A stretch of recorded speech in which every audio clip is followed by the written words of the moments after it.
I'm Mike, and today we are going to look at the proposed Italian law that would make feeding your child a vegan diet illegal. So we're going to look at the specifics of this law and also compare the nutritional dangers of a vegan diet for children to an omnivorous diet and see whether this is something actually worth going to jail for. This proposed law comes from conservative Elvira Savino, who is known for two things: making ridiculous faces in court and being a neo-fascist. Well, at least she's been accused of neo-fascism. Jokes aside, her law would mean that just feeding your child under the age of 16 a vegan diet would land you 1 year in jail. If your child is under the age of 3, then that's 2 years in jail. If you cause a permanent health problem, that's 4 years in jail. And if they die, well, that's 6 years. So what has motivated her to do this? To go and essentially tell people like famous vegan mommy Ellen Fisher, you belong in jail? Well, she says, quote, "I just find it absurd that some parents are allowed to impose their will on children in an almost fanatical religious way, often without proper scientific knowledge or medical consultation." She's essentially mad because the idea that a vegan diet is a healthy diet has been spreading in Italy, and so she openly wants to stigmatize it. She has built her case partially on some recent incidences of malnutrition in vegan children in Italy, like this 14-month-old that weighed as much as a 3-month-old. It's pretty clear to anybody that this is starvation under the umbrella of a vegan diet, not a vegan diet itself. Apparently this child had a congenital heart condition that was exacerbated by a calcium deficiency. The doctor in this case didn't even point to veganism as the problem because, yeah, there are a ton of sources of calcium in a vegan diet. Then there was this 2-year-old who was hospitalized and found to have a B12 deficiency and low levels of hemoglobin, which could mean anemia. And she seems to have recovered. Okay, so do cases like these and others in the past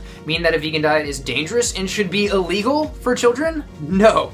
Now I have to cover the American Dietetics position on vegetarian diets because it's obligatory. They make it clear adequately planned vegan diets are suitable for all stages of life, and that is coming from the world's largest organization of food and nutrition professionals. Yes, you need to supplement B12 in this modern sterilized world as a vegan, but having to pay attention to a nutrient should not be considered unique to a vegan diet. On an omnivorous diet, you need to be wary of cholesterol consumption. High cholesterol is our leading risk factor and our #1 killer worldwide. You need to also worry about bioaccumulated contaminants like mercury in fish. You need to make sure you can get enough fiber. Heck, meat fume exposure has been shown to decrease infant brain size. These alone dwarf the nutritional concerns unique to a vegan diet. Now let's take a quick look at what this omnivorous diet has actually done for us. Looking at the US, as this Guardian article put it, quote, "About 85% of Americans do not consume the US Food and Drug Administration's recommended daily intake of the most important vitamins and minerals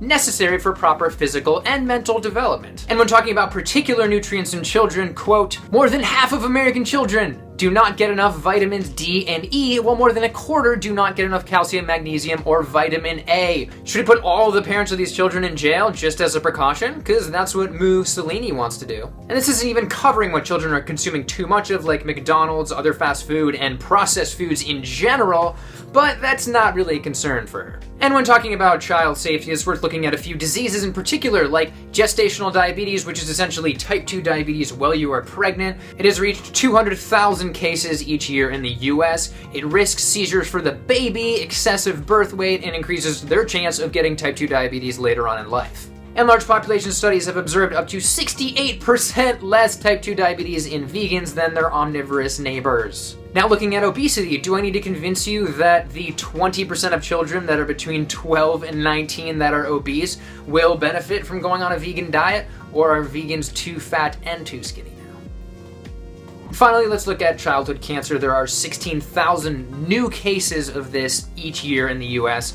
And according to this meta-analysis, vegans have 15% less cancer. Assuming these numbers hold true, a vegan diet could prevent around 2,400 new child cancer cases each year.